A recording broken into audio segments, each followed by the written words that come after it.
Knoxville Game Design, August 2018. Ludum Dare Kickoff at Token Game Tavern with Levi, Dylan, Joe, and Jacob. Okay, everyone, this is Knoxville Game Design for August 2018. Currently, we got myself, I'm Levi Smith. We got Dylan Wolf here as well. Hello. And the theme for Ludum Dare 42 has already been announced. I'm going to show that right here for us. And it's running out of space. That's one I have not heard before. Because I'm not going to be able to do it this weekend. I had not actually paid attention to the theme. Yeah, so I'm going to be doing this one. I'm thinking that Joe Miller, he may show up in a little bit. Jacob, I think he's going to be here as well. I think they're planning on doing it. So I don't have any ideas for running out of space.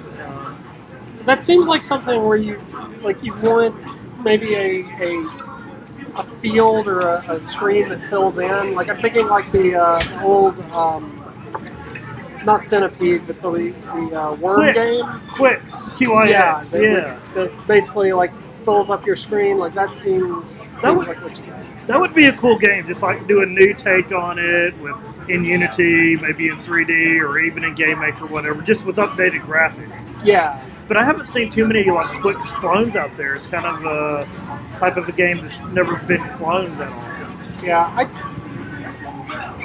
it seems like that would be a tricky game to do in Unity, just because of the extending out and. Because you got to determine when you get back to the wall, then you got to fill it in, then you can determine if any enemies have been caught in that area. Yeah, there was an old QBasic game that did that, but one of the QBasic samples would do that, where you had the worms that would move around, and whenever you beat a number, it would stage you out. Yeah. It seems like that would be easier to do on a grid, like on an ASCII grid. Yeah. Just kind of freeform. Doing it in real space, that's going to be hard to detect collisions. I remember I had Quicks for the Game Boy, and it's always hard for me to figure. And there's another game called Jazz Ball that came with Windows 3.1. And I think it was similar to Quicks, but there's all these balls bouncing around, and you would click somewhere in the play area. Then it would send these two lines out that would divide the screen. So the objective was to block off all the balls. So it's a similar concept. I mean, that would work. That would not be you running out of space. That would be your objective, is to cut down. Yeah, but I think it's a really good theme. It's not one that shoehorns you in doing a certain engine, or it doesn't dictate mechanics or anything like that. Yeah, it basically is kind of like you're free to play with the empty space. Exactly. Yeah, so definitely make a Unity game, GameMaker game, anything. I'm going to have to think about that one for a little bit. Dylan, I didn't know if you saw the other themes that were suggested. I saw this, but I didn't actually read through it. Death is Useful, of course. It's always on there. I thought this might have been the time that Death is Useful finally made it. It's just, I don't know that anyone's going to pick it. It's the theme that never will be. Yeah. Let's see if I can flip over here. I always got to remember to do that. Dying Planet sounds like it could have been interesting. Yeah, that seems like it dictates theme and mechanics. Well, not mechanics, but theme a little more. That is true. DK. So Evolve, seems like they had Evolve one time before. Maybe it was Grow, because that's my mutant veggie game. Yeah, I want to say that was Grow. I don't remember what it was, but it was something like that. Seems like that was the one where there was two themes. It was either 2 buttons or 1 button or Grow. There was one Ludum Dare where it ended in a tie. So it was do either theme. Yeah, I think I remember that. I can't remember what either of them were. By the way, if you checked out the knoxgamedesign.org website, you'll know that both myself and Joe Miller participated in GM48 27. Joe created a game called Logic, and hopefully he'll be here a little bit later and tell us about that. And I created a game called Demolition Madness. Demolition Madness was my take on a game that is sort of like a hybrid between Donkey Kong, you got all these little ladders here, and in a game like Bomberman, where you use bombs, set off bombs to defeat the enemies and to blow a passage for you to pass. So I got two different enemies. I got the snake, which basically goes back and forth on the platforms like a Goomba. And then I got a bird that basically just flies through the air back and forth. So the objective is to get to the top of the building. You flip the switch, which it really isn't animated at this point, just like one little exit point. But you have bombs. You start out with 0 bombs, and you can pick up additional bombs along the way by clicking a little bomb icon, and that will allow you to blow up the little destructible blocks, let you go further. And each bomb has a countdown. It starts at 10 seconds, but there's other power-ups along the way so that it reduces the amount of time that it takes for the bomb to explode. There are other power-ups. There's a blast radius power-up so that the destruction of the bomb takes a larger area. That increases the radius, the blast radius of your explosion, which is really helpful when you're trying to destroy enemies or destroy multiple blocks. There's also a countdown reduction, so every time you pick up a countdown reduction, it reduces the explosion time by 2 seconds. I think it goes all the way down to a maximum of 2 seconds of countdown time. You don't want to make it where there's no countdown time, because whenever the bomb explodes, and if you're caught in that explosion, you die as well. So you've got to look out for that as well. We got Jacob here, and they've announced the Ludum Dare theme a little while ago on their site. So it's running out of space. What do you think about that theme? Well, I could see it in a couple of ways. Like, you're trying to move through an environment to get things, but slowly stuff just keeps coming. And so you're going to get trapped in this environment and then die. That, or you're running through somewhere and you just keep, and enemies keep appearing and you're running out of space. This is almost like, what is it, the Battle Royale, where you start out with like so much space and it just keeps creeping in. Like that stupid Fortnite game that everyone plays for some reason. And PUBG, those games like that. So yeah, it sounds like a very interesting theme. So Jacob, are you planning on doing the 48-hour compo? Probably. Okay, Game Maker again. Yeah. Yeah, I think I'm going to do Unity again this time. But just remember, it's going to be due at 6 p.m. on Sunday this time, because they moved it up to 3 hours. So, yeah, very cool. You been working on anything else? Not really. Okay. I just started high school though, so That's cool. So hello, so we're back. This is Knoxville Game Design at Token Game Tavern in Knoxville. Got Joe Miller here, developer of many Game Maker games, and he's already seen the theme. It's running out of space, Dave. Running out of space, yeah. Do you have any ideas right now for running out of space? I like it as a theme. I've seen it show up the last few times in the finals, and it hasn't made it yet, but it kind of reminds me of the running out of power, and there's a lot of stuff that can be done with that. I like that it doesn't really limit you. You can do any type of game that you want with running out of space. It doesn't feel like it's connected to a genre, so it can like use it as the story or the setting or something like that. And it should be a good range of games like this. Yeah. I wonder if we're going to see like a lot of like the Fortnite, PUBG games.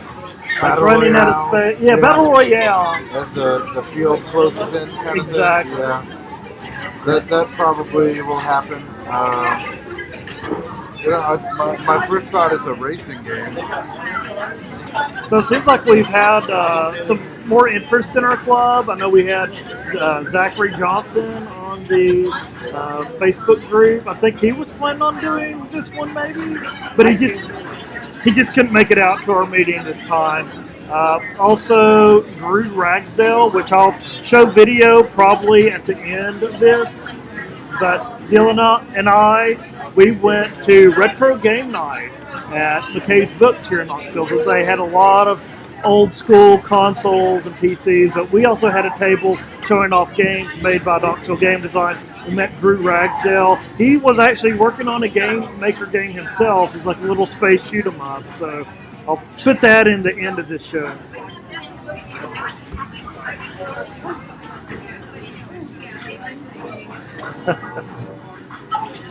So I was talking about my game maker game or my GM48 game earlier. Joe, if you, let me pull it up. I don't even remember what I made. Oh, It was the little, yeah, it's the countdown, the clock countdown. Run it. Wait. This is Jam 48 or Jam 42? Is GM48 27th. So let me switch here. So Joe, you made a game called Logic. I played it myself. So there's basically 4 numbers here, and you basically just gotta. It reminded me of the old Price is Right game, where you gotta figure out the combination so you could move the numbers up and down.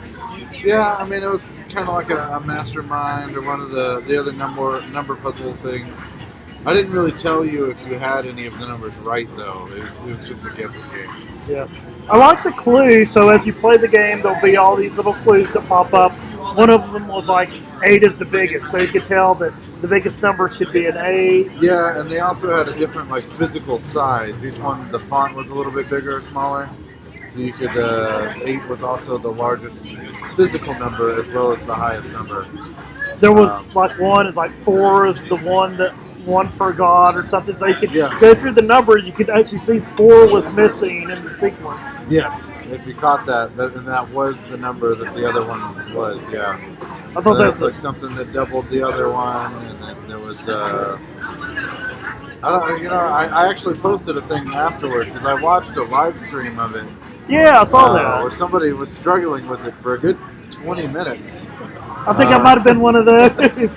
So I figured out some of the numbers, but I didn't know all of the numbers. So since it didn't tell me that one of them was correct, I was kind of going back and forth. But I Yeah. did see your. like half of the feedback people were saying they figured it out in like 10 seconds, no problem.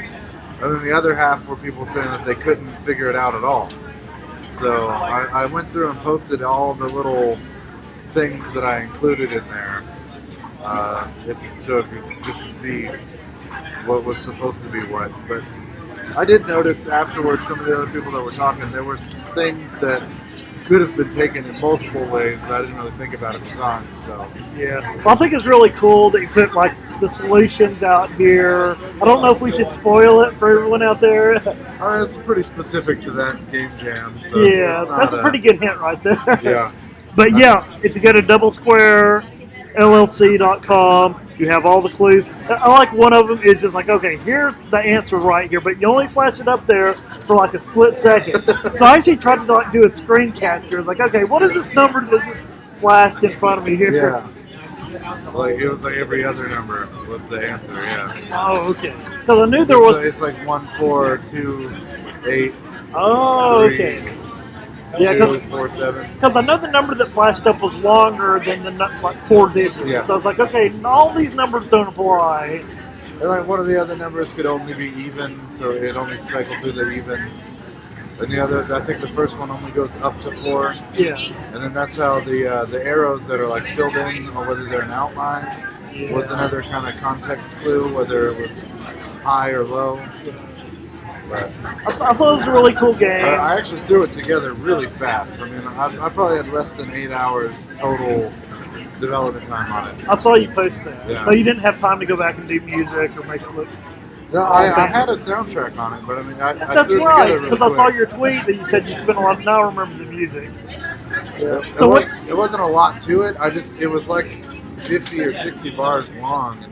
Yeah. It's a lot longer than I usually make my tracks. What did you use to compose the music? Rhythmic. Rhythmic. Okay. Yeah, on Steam. Oh, okay. Is that free? No.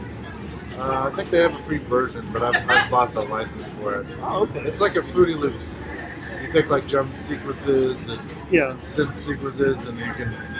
It's got a little in-program piano that you can put it on a certain tune that you want, or put a rhythm to it, and then from there you can just loop it, put it on different instruments.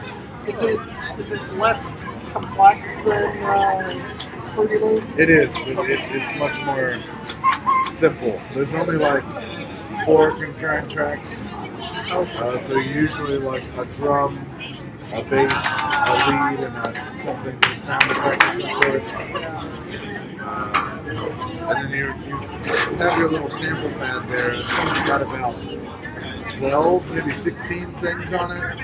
So like I know I've used Fruity Loops before. It just feels like the screen just fills up with all kinds of little dials and options. There are multiple ways to do anything. It's like I know I'm missing something. Yeah, like sound dithering stuff. And it's a little bit scaled back from that. It does have like thousands of loops that'll come with the program, so just kind of start scrolling through them and find one, and then you can like, hey, it sounds interesting as a guitar, or does it sound like it's a bass drum? It's just beats on the thing. You can move them around. I know it has like MIDI recording capabilities, but I don't go that far. It probably could. I have a music in the background, so it's... I was in band back in high school and middle school, so I always kind of knew a little bit about that. I always got to have something where I can like actually put down the notes. I was never good with like the keyboard recording or anything like that. Yeah, it was like Mario Paint back in the day. I love Mario Paint. That was the best part of Mario Paint, was like the music maker in there. Yeah. Okay, well that was GM48 by, that was Logic for GM48 by Joe Miller. So it's me and Joe here wrapping up the kickoff for Ludum Dare 42. We've been kind of bouncing some ideas off each other. We've been talking about like a delivery package game where your delivery man, you got to put in or pick up packages from a warehouse, put them in your truck and deliver them. Yeah, I was thinking that too, a warehouse simulator or some kind of racing game maybe where the braking is what you have to do. You're running out of space. I've always wanted to see like a procedurally generated racing game where like maybe the track you can run out of space, or maybe it's like Speed where you're running out of track. Yeah, I'm not 100% yet. But you may end up doing like another number board type game. Yeah, I've had a couple ideas for number puzzle games. I don't know how they fit to the theme yet, but I kind of have the idea for what the gameplay would be. So I guess I gotta just pick a way. Like I either gotta make a game or use a game idea I have and match the theme. Hey Jacob, do you have any thoughts for the theme yet? You could probably just make a game where you're in a forest and it's burning down, so you gotta figure a way out, so that's how you're running out of space. Yeah. That's all I kind of have. Yeah. I think there's a lot of different things you can do for the theme, so it sounds like they jacked the music up on us here, so I'm going to call it quits for the podcast. This is bonus footage of Knoxville game design at Retro Night at McKay's Books in Knoxville, Tennessee.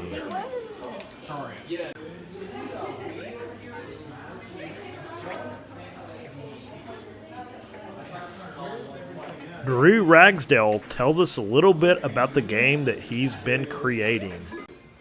I mean, I put a lot into this game, and I kind of just threw everything against the wall.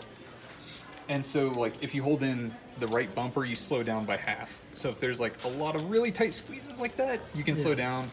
And this is going to look weird because I accidentally double allocated this button. But if you hold down the left bumper, you can double your speed.